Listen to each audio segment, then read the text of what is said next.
All right, so that we have enough time to allow for some Q&A after Mr. Hussein's talk, I'm going to go ahead and get started. And those of you who are still in line, just keep moving. You might move a little faster, but keep moving. I'm going to turn this over to Michael Cromartie in just a moment. He's going to introduce Rashad Hussain. But I'd like to just say personally how grateful I am to him for flying back from Marrakesh to address us in this exciting venue and on such an important and interesting subject. So with that, I'm going to turn this over to my friend and colleague Michael Cromartie, who has been in this business, I was just telling Mr. Hussain, even longer than I have, which dates him a bit. Michael was, for 6 years, one of the commissioners on the U.S. Commission on International Religious Freedom. And during that 6 years, twice, he was elected by his fellow commissioners as the chair of the commission, bipartisan organization.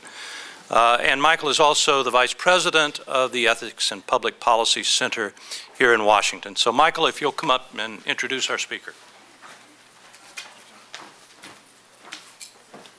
Thank you. In case there was some misunderstanding, I have just not come back from Marrakesh. I thought maybe you thought I had, Tom. Ladies and gentlemen, you have the bio of our guest speaker in your program, but let me just highlight a few points. Mr. Hussain is President Obama's new special envoy in the organization of the Islamic Conference. He also worked with the National Security Staff in developing and pursuing the new beginning that President Obama outlined in June 2009 address in Cairo. He received his JD from Yale Law School. He served as the editor of the Yale Law Journal. Upon graduation, he served as the law clerk to Damon Keith on the U.S. Court of Appeals. He also has a master's in public administration from the Kennedy School at Harvard University. But more importantly, he attended college, where Tom Farr got his PhD at the University of North Carolina. And he is a Carolina undergrad, and as Tom and I are fanatical Tar Heel basketball fans, I'm delighted that our guest speaker is also the same. So Mr. Hussain, thank you for coming today. We thank you for your time. After he speaks, we'll have time for just a few questions, and then we'll be finished at 1. Thank you, sir.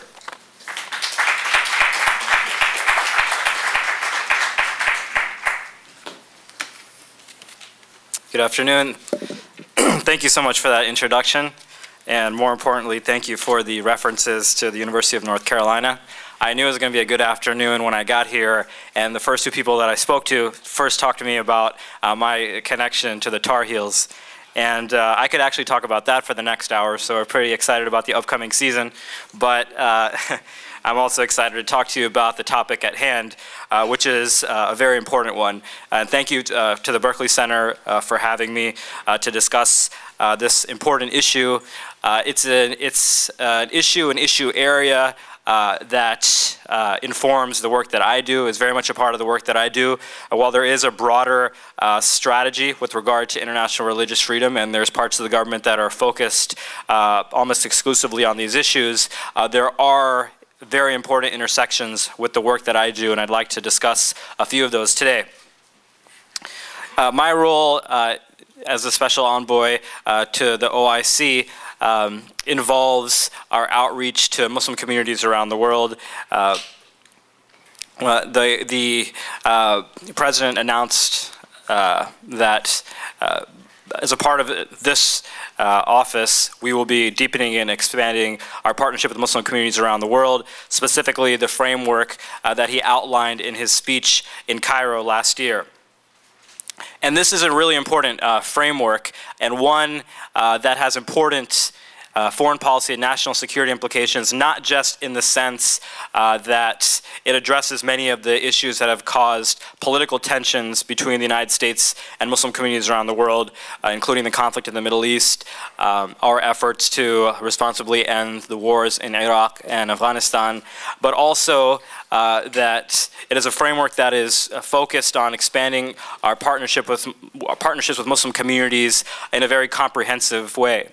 And as the President has stated and has emphasized, all people around the world whether they're Muslim or non-Muslim, or they're in a Muslim country or a non-Muslim majority country, they share many of the same fundamental concerns and aspirations, and I found that to be true in my travels. And whether I'm in the United States or I'm in a Muslim majority country, when I ask people what are your major concerns, they'll say we're concerned about jobs, we're concerned about the ability of our children to get good education, to have quality health care, and so we want to make sure that when we engage, that we're engaged on the basis of those issues, and that we don't securitize exclusively our relations with Muslim communities around the world. Oftentimes, when people bring up these issues, the first thing that comes to mind, or the first thing that they discuss, are counterterrorism issues or many of the political conflicts. And while those, of course, continue to be crucial components of our national security strategy and our policy, and we work to address those issues head on, and those are many of the issues that the President addressed first and directly in his speech in Cairo. We have to make sure that we're also planting the seeds for long-term partnerships in these areas as well, because as we've said, we cannot engage 1/4 of the world's population based on the beliefs of a fringe few. And so we are working hard to establish partnerships in education, in entrepreneurship, in health, in science, and technology. And there's literally dozens of programs that have been implemented. And I won't go into detail on those now, but there is on the White House website, you can find a fact sheet which goes in detail through the follow-up that has taken place since the President's speech in Cairo. And many of these areas are not, and partnerships aren't areas that get the bulk of the attention, of the media. Oftentimes it's the political issues that are in the headlines. But as I said, as we work on those issues, it's important that we continue to create partnerships in these areas as well. Now, with regard to the issue of violent extremism, the President stressed in Cairo the fact that this is something that is rejected by Islam. He quoted a very famous verse from the Quran, which makes clear that killing one innocent person is as if you've killed the entirety of humanity in Islam.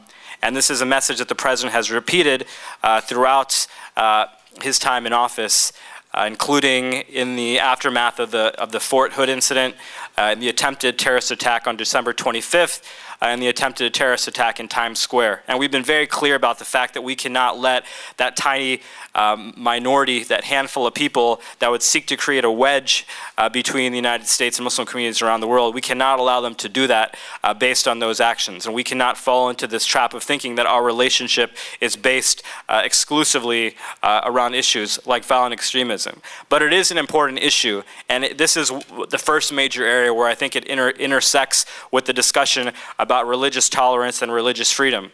And that is that we often wonder, with the widespread condemnation of violent extremism, the consensus, the near consensus among scholars in Islam that this is something that is totally rejected by the religious faith and the religious tradition, how is it that we continue to lose young people to this ideology? Now, I've written about this myself, and it's very clear that throughout the tradition, there is no place for the idea that you can kill innocent people as a way of addressing your grievances. No matter how serious those grievances and how real those grievances may be, killing innocent people can never be the answer. And targeting a government's foreign policy and saying that that's an excuse for killing innocent people is totally wrong.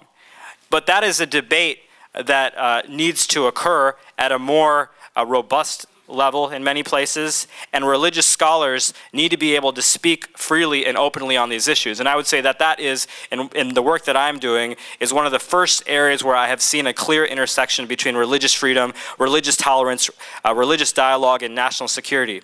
And that is that some of the places that I've been to, these debates aren't happening in an open way, in a robust way, so that it can be made clear to all people, particularly to young people, that this is something that is rejected in the tradition. There's countries that I've been to one country in particular, where just mentioning these ideas and kind of challenging those that are in authority by making clear, whether it's through the radio or through television or in other open gatherings, that this is something that's rejected, this type of extremism and this type of violent extremism is rejected by the faith, actually puts religious scholars in danger. And so we wonder, how is it that we continue to lose young people to this ideology? I think one of the important points that needs to be made is that the more open a government is towards these types of debates, towards this type of dialogue, towards gatherings where these discussions can occur, it helps our national security in the sense that it becomes very clear what the scholars of Islam and many leaders within the Muslim community have made clear already, which is that violent extremism is something that is totally rejected by Islam and every other religious faith. The second major point that's directly related to my work is that the protection of religious freedom and the promotion of religious tolerance has a significant impact on our ability to advance our foreign policy agenda and partner with Muslim communities around the world.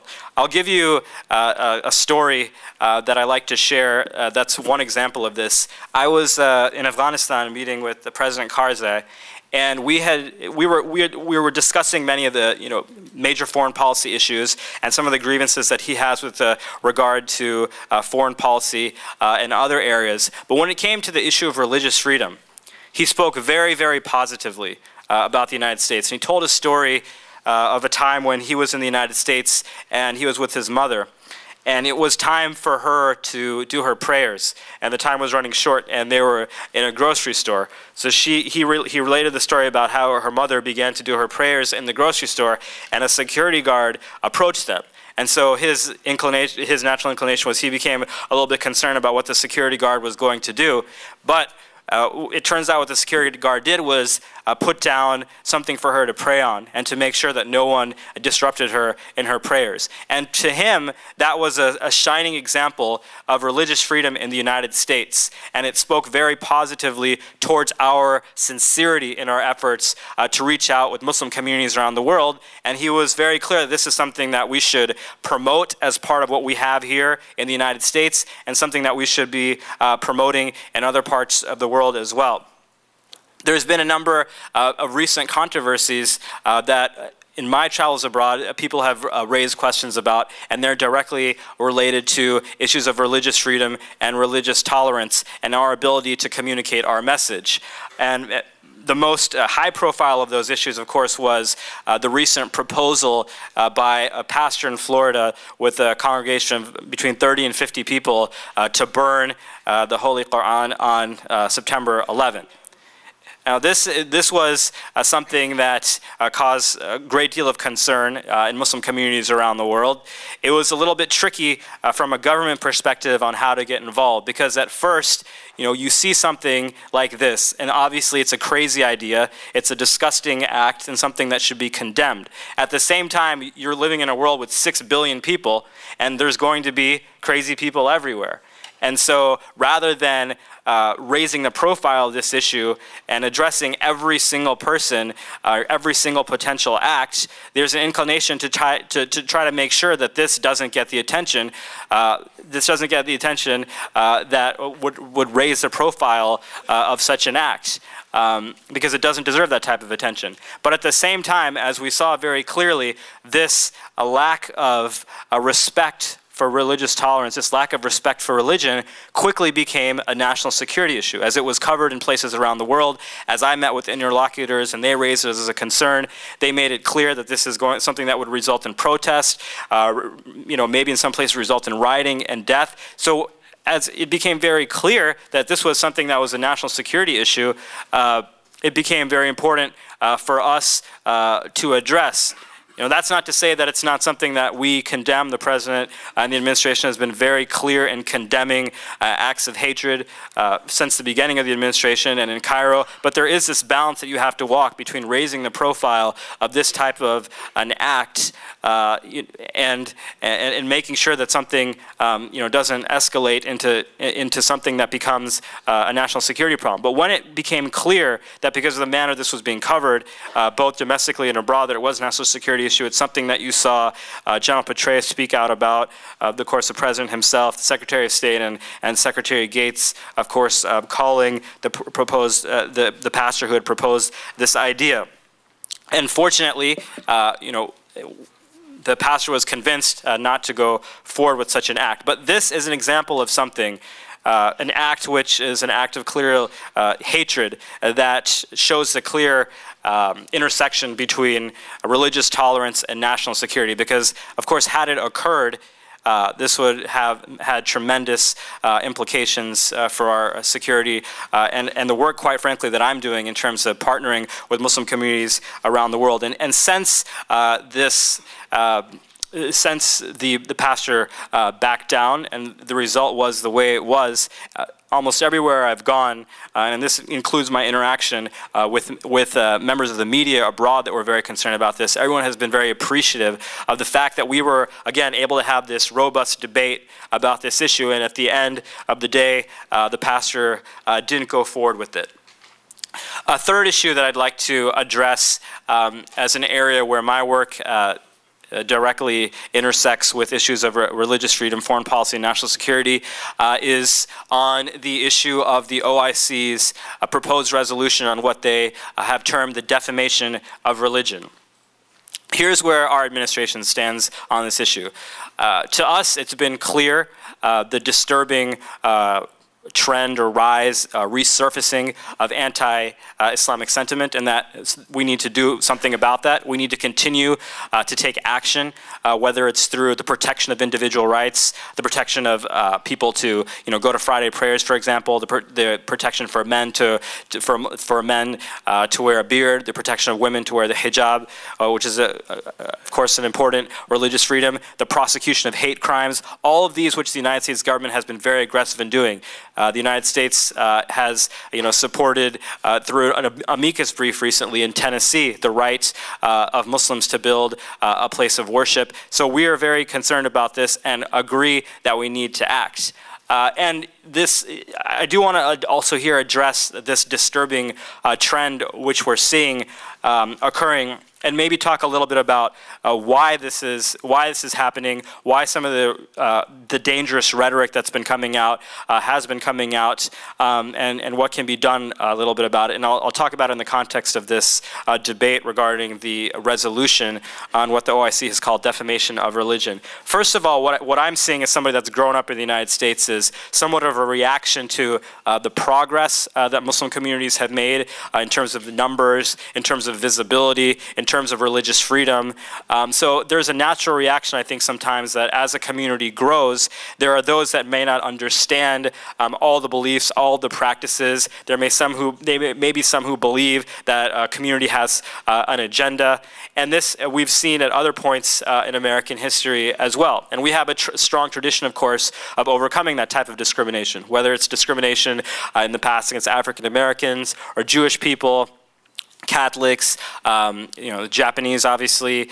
There's I remember a case that I had read in law school that I was talking to someone recently about Chinese in San Francisco, where there was an ordinance passed in San Francisco that prohibited the construction of wooden laundromats. Well, it so happens that in San Francisco, the 2/3 of the wooden laundromats are operated by the Chinese. And so there is a history that when a minority group is increasing in number and presence, that there are certain challenges. But we have historically overcome those challenges in the United States, and I believe that what we're seeing now, some of the hostile rhetoric and some of the things that people are saying about Muslims and Islam that cannot be said about any other group in this country that are very, very disturbing, I do believe that this is something that we'll overcome as well. But it is a very disturbing trend. I think it's compounded by the fact that we are in a time of economic hardship.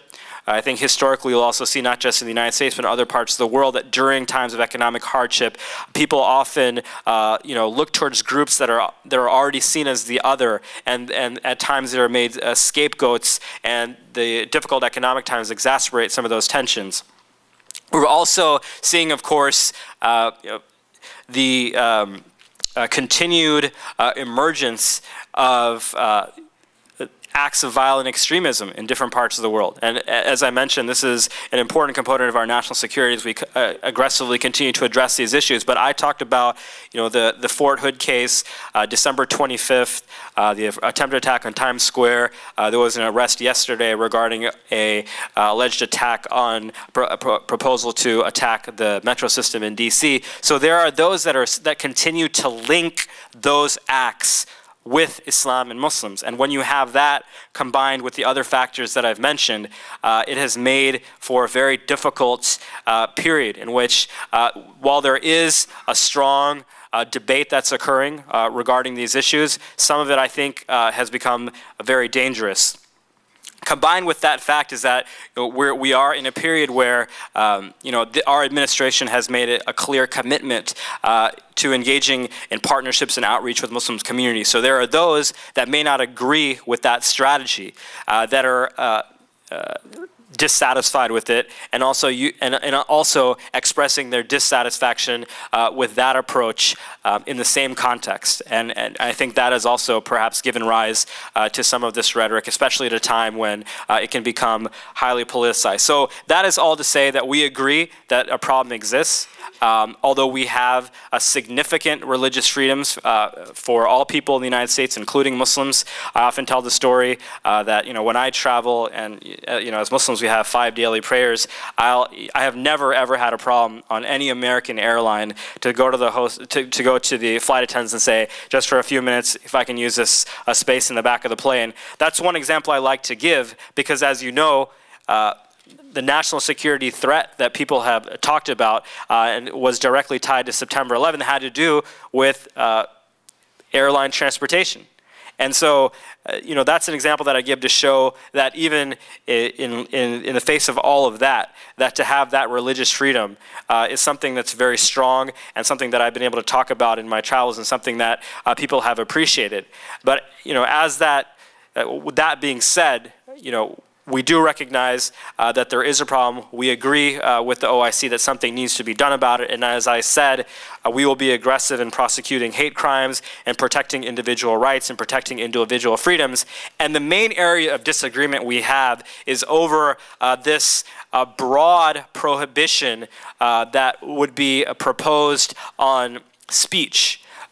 Any type of restriction on defamation generally, as that could be very broadly defined, we think is counterproductive for a few reasons. The first of which is that it's against our free speech tradition, our First Amendment tradition in the United States, in which people are allowed to speak their mind freely, even if it's speech that we may despise. For example, in this country, the Supreme Court has upheld the right for Nazis to march through a Jewish neighborhood in Skokie, Illinois. The Supreme Court has upheld the right to burn the American flag, and although those are things that we condemn and we despise, they are freedoms that are very much a part of what makes the country what it is.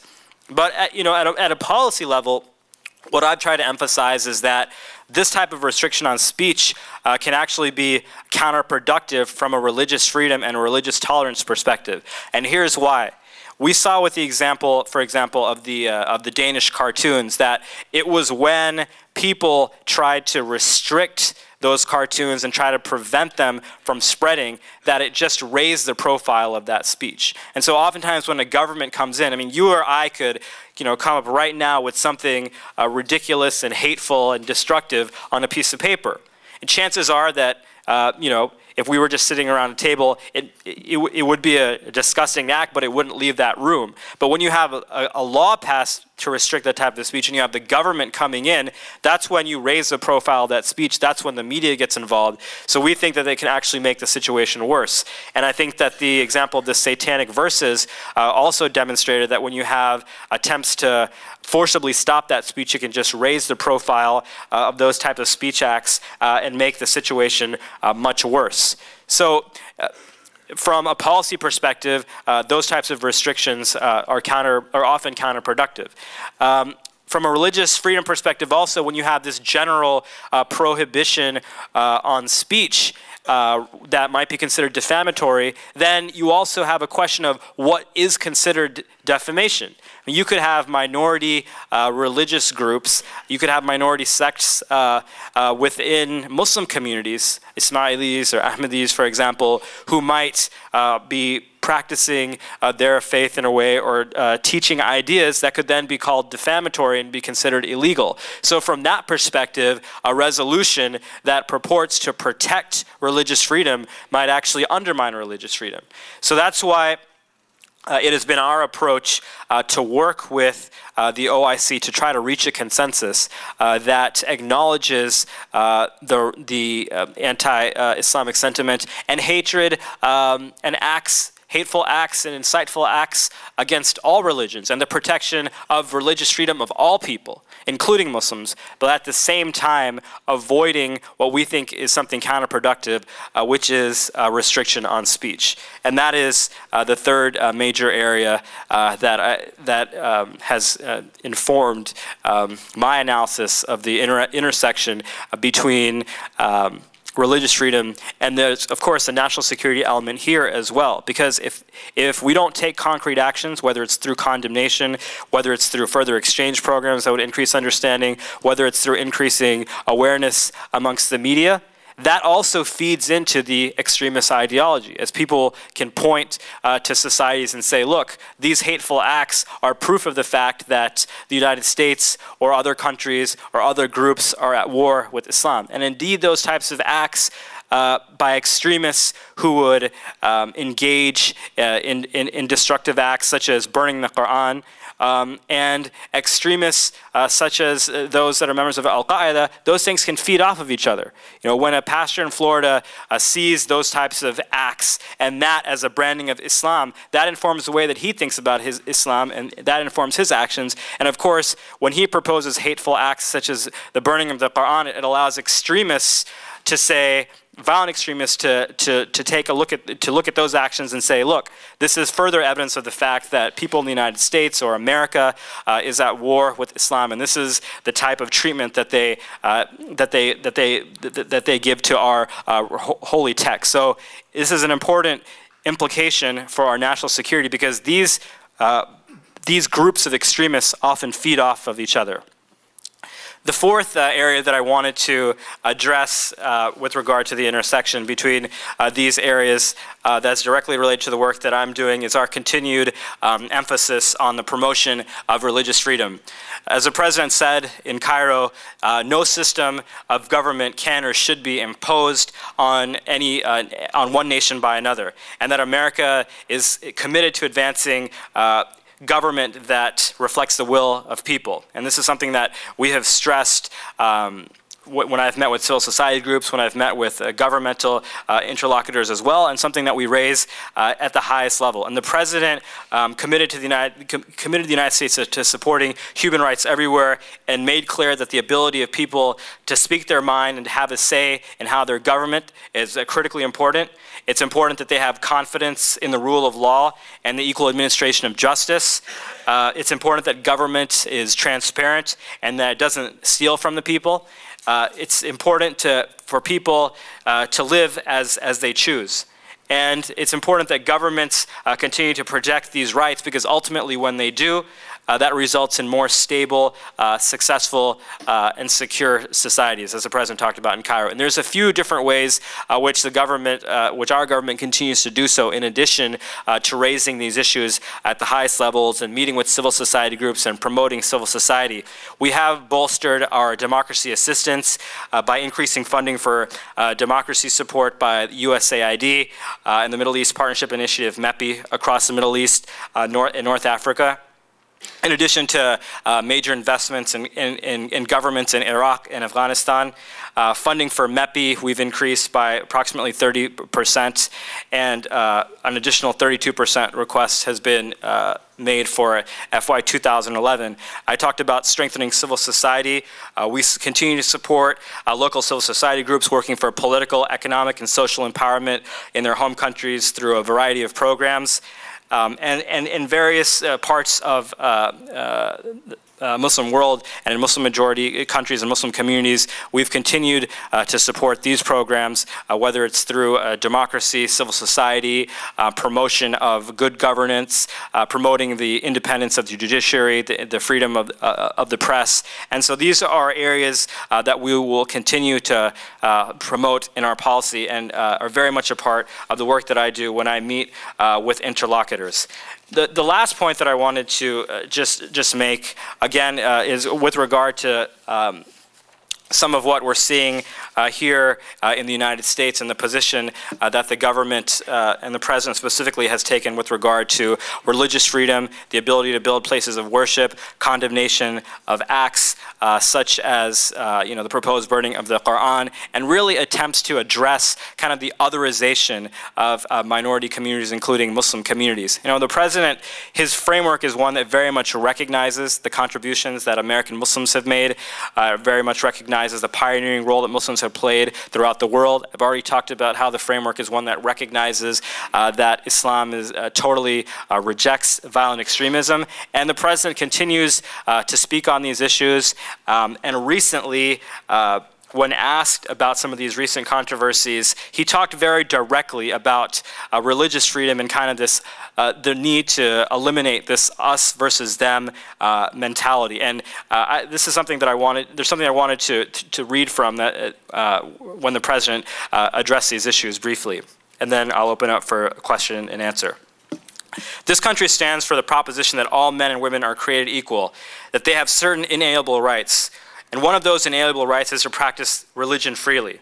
And what that means, and he was speaking about the recent controversy regarding the Islamic Center in Lower Manhattan. What that means is that if you could build a church on a site, you could build a synagogue on a site, if you could build a Hindu temple on a site, then you should be able to build a mosque on the site.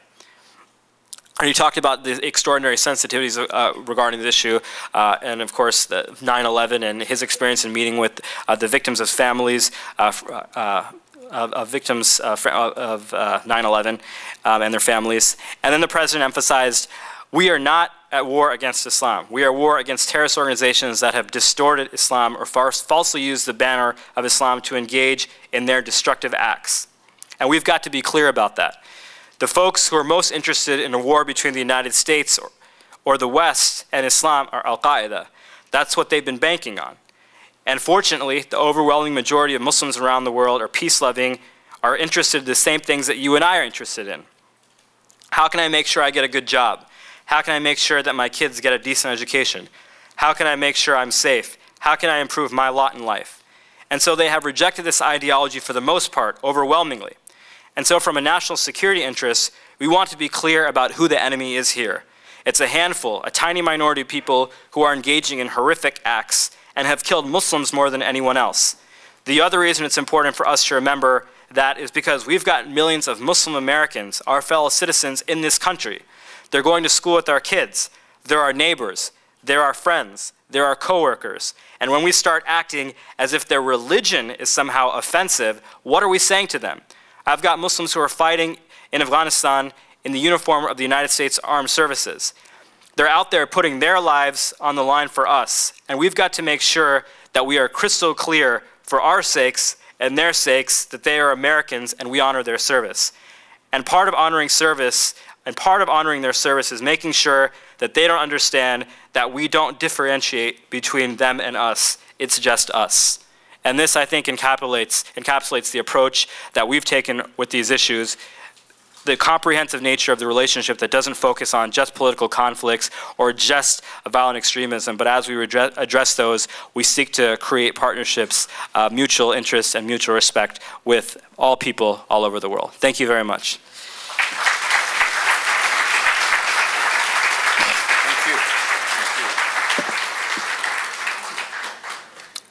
We will have microphones in the audience, am I right?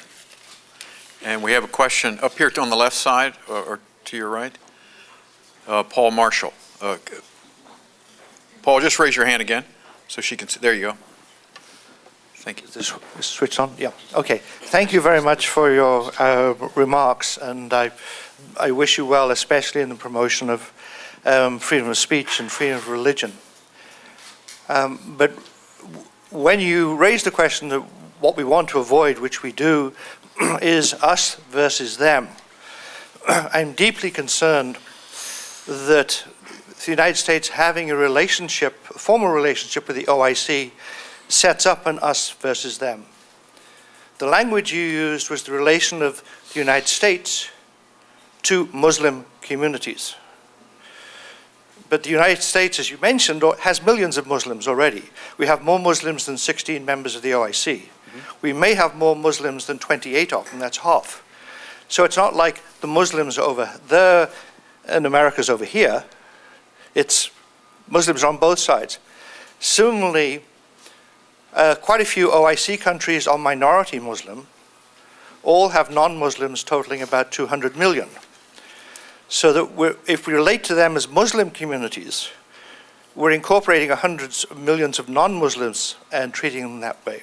So I think sort of conceptually, there's a tremendous asymmetry here. And one result is that Muslims whose first political identity is not Islamic, they say primarily, people might say, I'm a Kurd, I'm a Berber, I'm an Egyptian, I'm a liberal. But we're relating to them specifically as Muslims and privileges that kind of identity. Could you respond to that if you would? Thank you. Yes. Well, first of all, there's a very specific reason why we say Muslim communities around the world. And that's because, as you said, that includes Muslim communities in the United States. Now, the way often the dichotomy has been set up is as Islam versus the West, or the United States and the Muslim world. But the term that we use is Muslim communities, and it's precisely because of the reason that you suggested, which is that there's approximately 7 Muslims in the United States. The second largest Muslim population in the world is in India, a country that I visited recently. And so India, of course, is not a part of the so-called Muslim world. So that is very much how we have focused on engaging these issues, is dealing with Muslim communities around the world. And the reason why I think that this area has been highlighted, first of all, with regard to the OIC, in dealing with the OIC, is that for a very long time, it seemed as if perhaps the exclusive basis of our engagement with Muslim communities or with Muslim communities or Muslim people around the world was through the lens of violent extremism or political issues. And so what we have tried to do, and we're calling it partnerships with Muslim communities, is to essentially make sure that we're partnering with these people in the same way that we've created partnerships with people all over the world. And that's important that we do. It's important that we do that not just with Muslims, but as the president talked about in his first speech in front of the UN General Assembly, it's something that's important that we do with all people around the world. And part of the difficulty is just in order to speak efficiently, and to not every time we specify this, and not every time we talk about these subjects have to say, parts of the world in which Muslims are, majority, or in the majority, or the Muslim community population specifically in countries that may not be Muslim majority, is to just use some general terms sometimes. And not all these terms are general terms, not all these terms, are the best terms, but oftentimes they're used just for the efficiency in communication. But we have been very careful to use the term Muslim community for the reason that you gave. Now, on the question of identity, the engagement and the partnership that we have is one that's very focused on recognizing those aspects of identity that individuals may have. If they don't identify themselves first and foremost as Muslims, that's something that we are very much cognizant of. In fact, when we meet with whether it's government officials or civil society groups, we speak about the importance of all groups within society, whether they emphasize their Muslim identity first and foremost as part of their identity. We talk about the importance of respecting the rights of religious minorities in those societies. So our approach in dealing with Muslim communities is not one that's exclusive of recognizing those important aspects. And if anything, we've made an extra effort in our engagement with Muslim majority countries to ensure that those segments of society, that their rights are protected.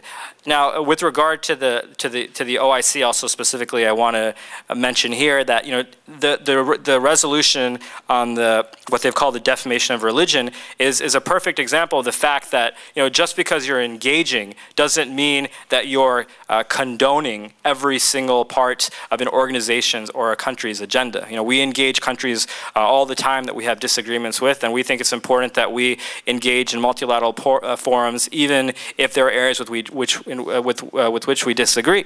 And the defamation of religion resolution is an example of that, where while we are concerned about protecting individual rights to practice religion and have been very clear about our condemnation of religious hatred, we also have an important interest that we're protecting. And in my interactions with the OIC Secretariat and many OIC countries, the freedom of expression and the freedom of religion is something that I've been able to promote extensively, precisely because of the fact that we have this relationship with the OIC, and that we have these types of relationships that we're developing and continuing to expand with member states of the OIC. Let me get another question in. This gentleman back here. Do you have a microphone? Hi, my name is Khurram Siddiq. I'm in second year MSFS program. I'm from Bangladesh, and I had a question regarding, I went to the Hajj in 2007, and I know there's a variety of opinions in the Muslim world, and I met people who are maybe could be called jihadis, maybe Shia, like the full spectrum, basically, people from Nigeria to China. And I think your job is a hard job because there's always going to be someone who can rile people's emotions up. But my question is, growing up in Bangladesh, we're a democracy, thank God, and we can say what we want. But the presence of the OIC is basically non-existent, I feel. The presence of Islamic development banks is non-existent. So what can the US do to pressure the OIC to bring resources to the Muslim people, to make governments more reflexive? Because unfortunately, what can make people against the US is if someone says, hey, the US supports a dictatorship like Egypt, But instead, if the governments became more reflexive and the OIC helped to bring them resources, what can the US do about this? Thank you. Sir.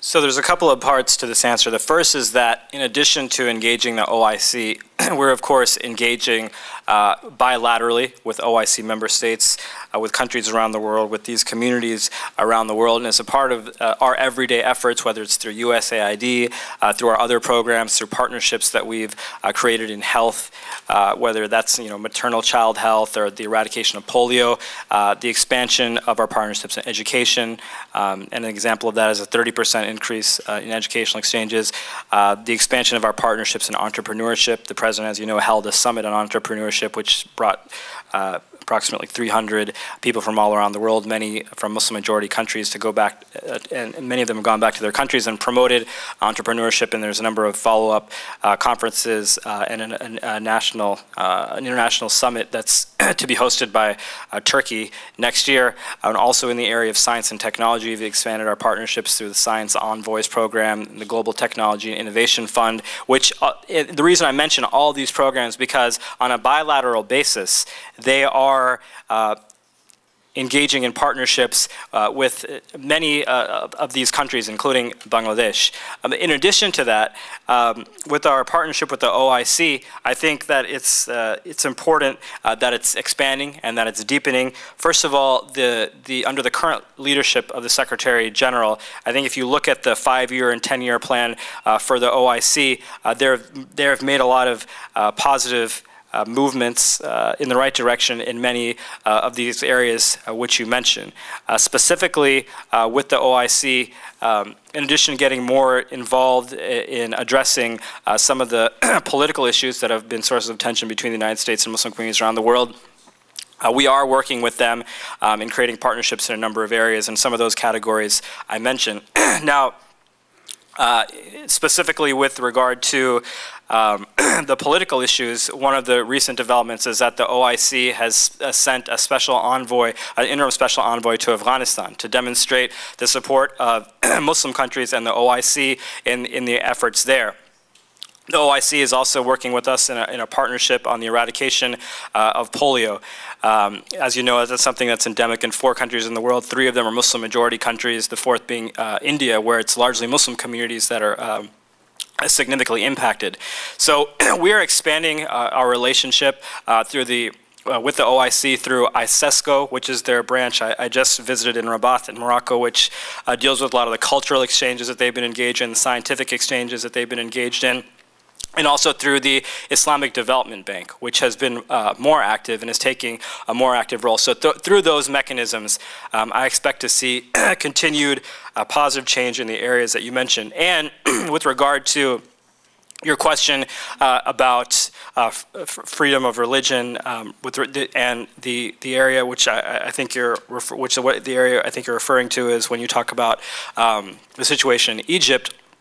Again, I'd stress that we continue to focus on the promotion of civil society, emphasizing the importance of good governance, the respect for the rule of law, the independence of the judiciary, and the independence of the press. And so these are all areas that we continue to work on a bilateral basis and with the OIC itself, including in Bangladesh, where we've taken note of the human rights situation there and are in close communication with the government regard to what's happening on the ground. Okay, I think we have time for one more question. Yes, sir, right there, between the cameras. We have time just for one short question and one short answer. Hi, I'm Amjad Chaudhry. I'm from Ahmadiyya Muslim community, and I have a question and also a comment that I'm from Pakistan, and over here being in US, I feel a lot of religious freedom, and that's what you're talking about. And I have seen that in Pakistan, and USA is engaged in Pakistan and Afghanistan. So in Pakistan, the blasphemy law is one that is used against Ahmadiyya Muslim community and also to the Christians. So this blasphemy law is only thing is that it can have the people, they have no human rights, they have no free speech, and these are the things that is from blasphemy law. And they are using this law against Ahmadiyya Muslim community and Christians also. So what I'm saying is that being USA sending so much aid and so much efforts to this country can also say that why this blasphemy law should be revoked. Because this is the one way that they can have free speech, they can have human rights, and they can be tolerated in the society. Thank you, sir.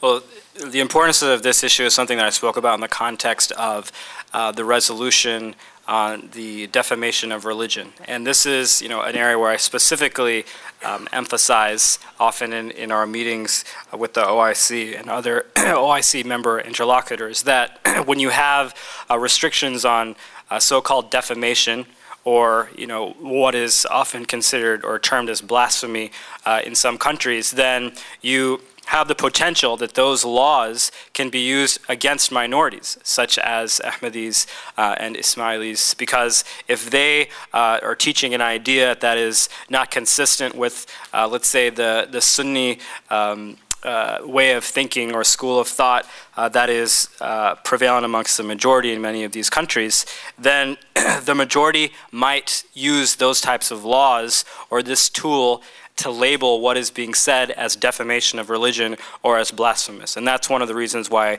we continue to make sure that that type of restriction, that type of legal restriction on speech is something that we oppose, and we're trying to work towards a resolution that would protect freedom of expression and make sure that our First Amendment principles are respected and are very much reflected in anything that the United States would ever sign on to. And if we can't, then unfortunately we'll continue to be in a position where it's something that we cannot support and that we vote against.